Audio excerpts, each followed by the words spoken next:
Hello, English learners. Welcome back to another lesson here at English Pod. My name is Marco. And my name is Catherine. Hello, everyone. Today, Marco, what are we talking about? Well, today we are not really in the best mood. What do you mean? We're kind of sad. We're kind of nervous. We're not feeling very well. Yeah, it's a cloudy day. Maybe that's why. The blues. The blues. So, that's what we're talking about today. We're going to have a lot of different descriptive words to express maybe feeling sad, or maybe you're angry, or you're nervous, or something like that. Okay, well, this is a very useful lesson. Hopefully you're not feeling this way, but if you have to talk about someone who is, I've got lots of words for you. But first, we're going to preview a couple in today's vocabulary preview. Vocabulary preview. All right, so today on Vocabulary Preview, we're going to look at two words.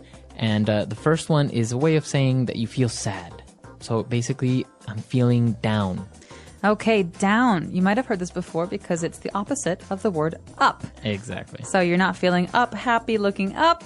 You're feeling down. This is another word for sad, like Marco said. Or you can also say, I'm a bit down today, right?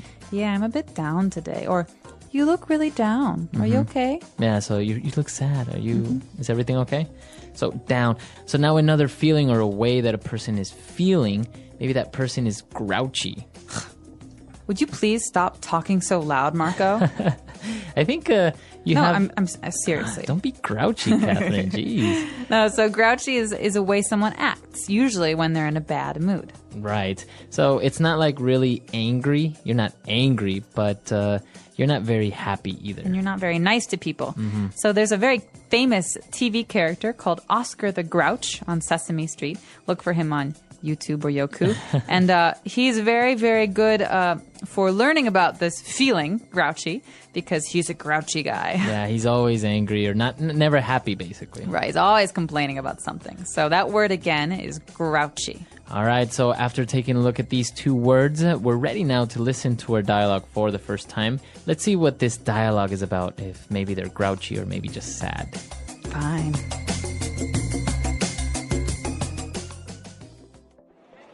Okay, I'll talk to you later. Bye. Carrie, are you okay? You seem a bit down. I just got off the phone with my boyfriend. He's always getting upset and losing his temper over nothing. It's so hard to talk to him at times. Maybe it's just that he's stressed out from working or something.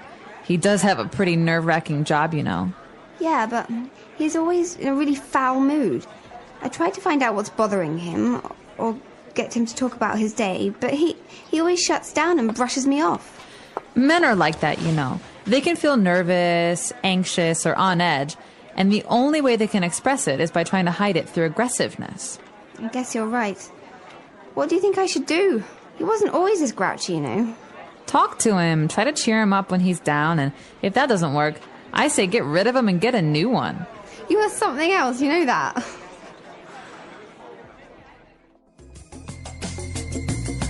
All right, so two girls talking about guys. I guess guys have a bad temper sometimes, right? I think anyone can have a bad temper, but we're talking today about one of the boyfriend of one of these girls who has a very bad temper and has been very grouchy recently. And that's why she's feeling a bit down. So let's take a look at those words now in Language Takeaway. Language takeaway. All right, so in today's language takeaway, we've got some wonderful words for you. Words that are very good for describing stress or having anxiety. And the first of these words is something you hear all the time, especially with young people. Right, somebody is stressed out. Oh my gosh, Marco, I'm so stressed out. I have 10 homework assignments to do and softball practice, and my mom wants me to help cook dinner tonight. Wow, you really are stressed out. I am. I don't have any homework, and I don't live with my mom. But being stressed out is usually something you feel when you have too much stuff to do. So maybe you can be stressed out because of school, like in your case, or maybe at work you have a lot of things to do or a project to finish, right? Exactly. And I just want to point out here that you can say I'm stressed or I'm feeling stressed. But commonly in spoken English, so when you're talking to your friends, you hear this much more often, stressed out. Stressed out. He's really stressed out lately. All right. So we're stressed out, or another word that kind of means the same is this is nerve-wracking. Nerve-wracking. So nerves are those things in our body that help us feel things, right? And so something that racks our nerves makes us very, very tense, very anxious, very uncomfortable. Okay, so it makes you very nervous. Right. So there are some movies that are nerve-wracking. For example, suspense movies like Hitchcock's movies like Psycho or The Birds. Or like horror, like maybe Saw. Ooh, nerve-wracking. Also, some people think that roller coasters are nerve-wracking. They're very, very anxious when they ride roller coasters. Right. So let's listen to a couple of more examples of in different situations where we can use this phrase nerve-wracking. How was your presentation today? Oh, it was so nerve-wracking. Really? What happened? Just standing in front of so many people made my hands shake. I get that. Public speaking can be nerve-wracking for sure. Yeah, and then my slides wouldn't load at first. Oh, no. That must have made it worse. It did. Waiting for the tech guy to fix it was the most nerve-wracking part. I can imagine. Did it go okay after that? Kind of. But I kept thinking I'd forget what to say. That's tough. Did anyone notice? Probably not, but it felt like they could. It was just so nerve-wracking. Well, at least it's over now. You survived. Barely. But honestly, it's a huge relief. Next time, it won't feel as nerve-wracking. You'll get the hang of it. I hope so. I need to work on staying calm. And there's another way to describe this feeling. Again, it's a little bit different, but very, very similar. We can say someone is feeling on edge. On edge. So this person was feeling on edge, but what does that mean exactly? You're like at the edge? Why do you have to ask so many questions? Okay, listen. This is basic. Okay, Marco? All right, all right. Are you Jeez, mocking me? On edge today. All right, Wow. so someone who is on edge is easily angered, right? So it's very easy to make this person upset or angry. Someone who just quit smoking might be on edge. That means it's very, very easy to get them to be upset. Wow. So yeah, you are on edge, right? Exactly. He's on edge, or he seems on edge, doesn't he? Okay, very good. Wow, these three words that we've just looked at are really interesting and very, very useful. I guess you can describe many different situations or a person that's going through these feelings, right? Absolutely. I think there is 1,000 ways to describe being nervous or anxious or upset. So maybe we should take another listen to today's dialogue and figure out how exactly we use these words. And when we come back, we'll be talking about some other phrases that are useful.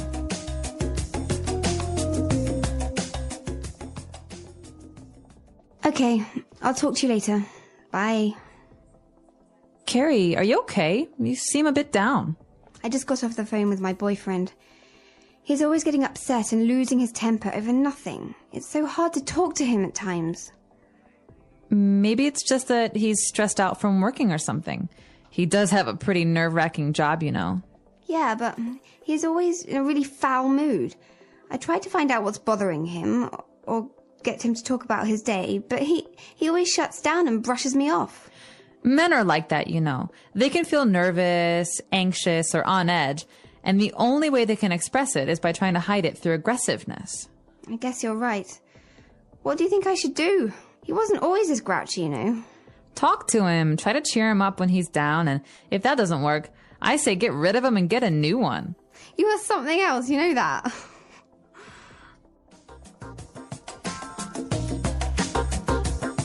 All right, great. So now that we're back, we can start with a couple of different phrases now on Fluency Builder. Fluency Builder. All right, so Marco, here's the big question. What makes you lose your temper?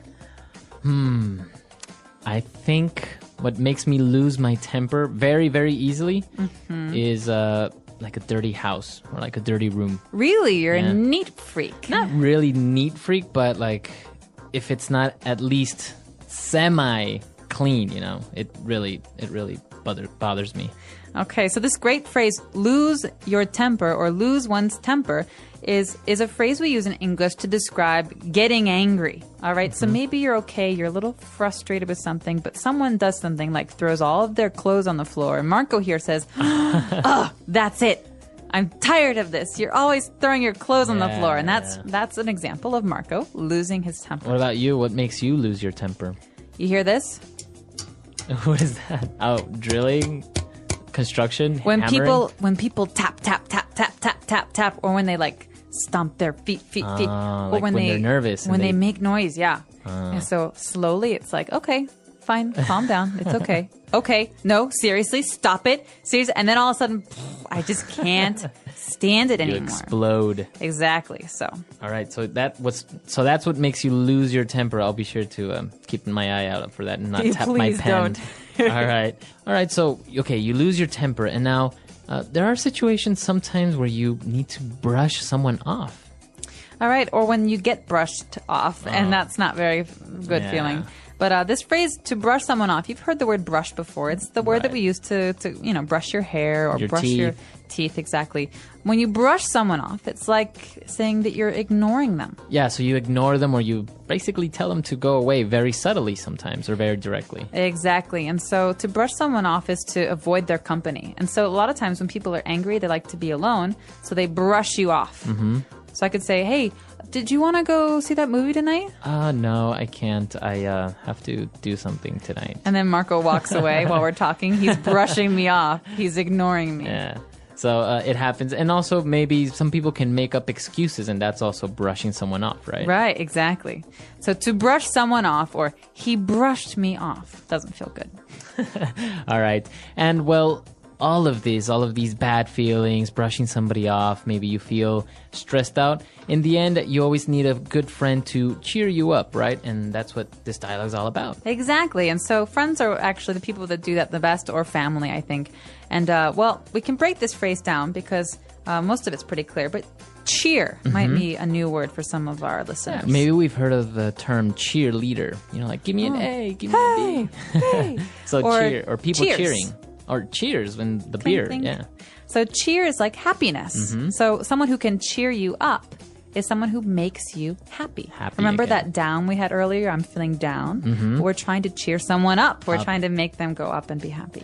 Exactly. So you want to cheer up your friends, or maybe if you're feeling a bit down, a family member will try and cheer you up. Do you need someone to cheer you up, Marco? Yes, I do. Well, let's go have a drink and eat some popcorn and be cheered up. That's what cheers me up. Or chocolate always cheers me up. Oh, I know where there's some of that. All right, so we've taken a look at a lot of great phrases, but the last sentence of the dialogue is maybe a little bit strange, right? When she says, "You are something else." You know that? Something what? Like is she an monkey? alien? Is she a monkey? What does she mean when she says, "You are something else"? That's a great question. Well, this might be a little bit hard to understand at first, but she's saying, I can't believe you. Mm-hmm. She's like, there's no one like you. You're really something else, you know that? Mm-hmm. So it's kind of like a joke, but what she's saying is, I can't believe you. You just want to go on and encourage me to find another boy. You're unbelievable. So it could be, is it on a positive note, or can it be both positive and negative? Well, here we've got two friends who are using it, so it's a positive note, but she's kind of making fun of her, saying, I can't believe you. Mm-hmm. But it can be negative. It can be more negative. Fighting with her boyfriend and her boyfriend cheats on her and she's like, oh, you're really something else, you know? You are something else, you know that? It's like, there's no comparison, you're the worst. Yeah, exactly. So yeah, it really depends on how this is used and what the tone of voice is, so how someone says it. But in this case, I think it's kind of a joke, but it's a positive meaning. Very interesting. It's very spoken English, as you say, because all the words that we see there, they're pretty simple, but the context or the connotation, the meaning is very, very different from the actual words, right? Exactly. Mm-hmm. All right, so let's listen to this dialogue for the last time, and then we'll come back and talk a little bit more.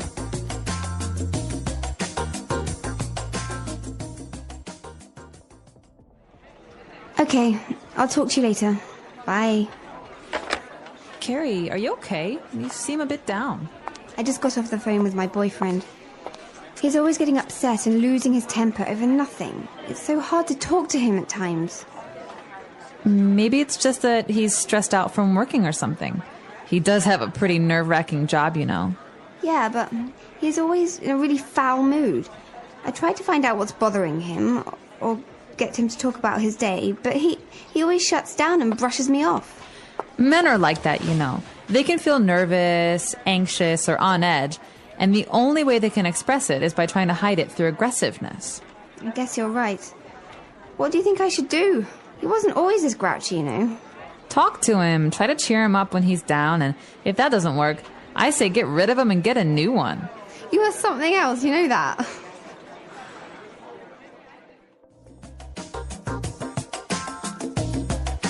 So, Catherine, are you a grouchy person? Are you happy? Do you have a bad temper? Oh, these are, well, very interesting questions, Marco. Thank you for asking. No, the first time, am I grouchy? No, not very. Only before 9 a.m. You're not a morning person. Not a morning person, so I'm very grouchy in the morning. But I'm generally pretty good about losing my temper. It doesn't happen very often. Oh, really? But I do get frustrated with things like tapping or when people eat with their mouth open. Oh, yeah, that's terrible. I hate that as well. Yeah, I can't stand it. Or I really don't like when people bite their nails. Ooh, it's kind of, it also makes me lose my temper. I don't know, it more than makes me lose my temper, it's kind of annoying, right? It is annoying. So what makes you really lose your temper? We say, what makes you blow your top? Think about a volcano. Really grinds my gears. Yeah. I would say the worst is when somebody lies to me, like straight in my face. Like, I know they're lying, I know you're lying, and they still just lie straight at me. I agree. So what's something that really cheers you up? Because we talked about like going out with a friend maybe helps you cheer up. But is there one thing, some kind of remedy? I like to go shopping when I'm really feeling a bit sad. Yeah. I mean, I won't buy anything like clothes or anything like that. Usually I'll get maybe something for somebody else or for the house or something like that. It's very strange. Helps you like clear your mind. Yeah, it's just like walking around and spending a little bit of money. I don't know. It's kind of a good remedy. Yeah, I think so. What about you? What cheers you up? I kind of like to organize things. Really? Yeah. So if I'm really angry or really upset about something, I'll alphabetize all of my books. Oh, wow. Yeah, so A to Z. The English Pod Audio Review. Listen to the meaning, then say the vocabulary word. Feeling sad, not happy. Down in the dumps. Sad or unhappy. Down. Having sad feelings or emotions. Have the blues. To feel very worried or anxious. Stress out. To fluster, unnerve. Rattled. Causing a person to feel very nervous. Nerve-wracking. Makes me angry, upsets me. Grinds my gears. Refuse to talk about something with someone. Brush me off. Upset, very angry. Pissed off. To make someone happier. Cheer up. Let's try that faster. Causing a person to feel very nervous. Nerve-wracking. Sad or unhappy. Down. Having sad feelings or emotions. Have the blues. Refuse to talk about something with someone. Brush me off. Upset, very angry. Pissed off. Feeling sad, not happy. Down in the dumps. To fluster, unnerve. Rattled. Makes me angry, upsets me. Grinds my gears. To make someone happier. Cheer up. To feel very worried or anxious. Stress out. Now say the word and hear it in a sentence. Down.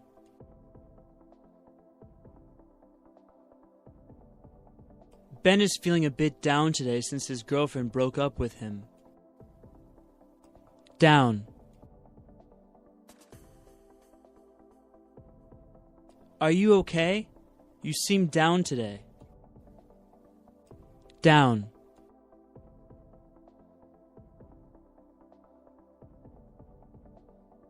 Whenever I'm feeling down, I go out with my friends and then I feel much better. Stress out.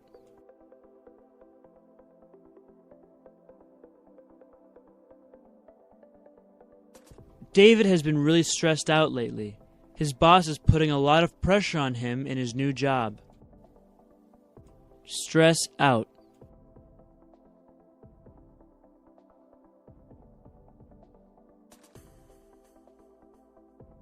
I can't talk right now. I'm stressed out about this exam I have tomorrow. If I don't pass it, my dad is going to kill me. Stress out.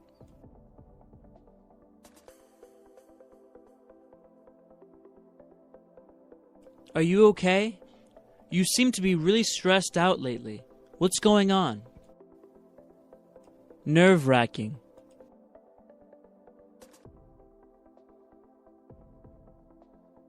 I think being a doctor is one of the most nerve-wracking jobs in the world. Nerve-wracking.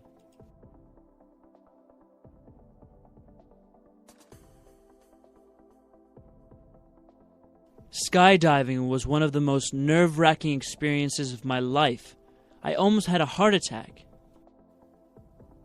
Nerve-wracking.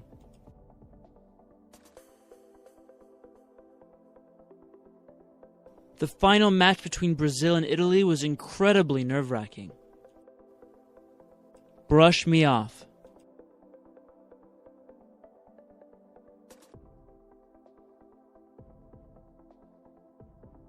When she told me my project would be a better television film than a feature film, I thought she was brushing me off. Brush me off.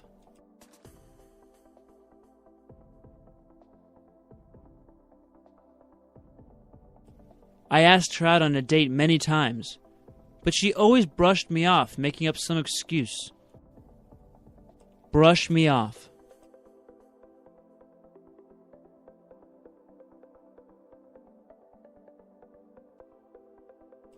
Carolyn went to the doctor without an appointment, and the receptionist brushed her off and told her to come back the next day. Cheer up.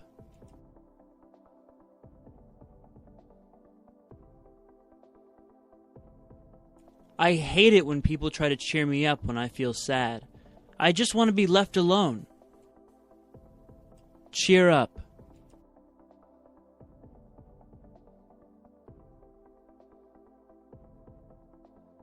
I don't know what else to do. I've tried everything to cheer Mandy up, but she won't stop crying. Cheer up.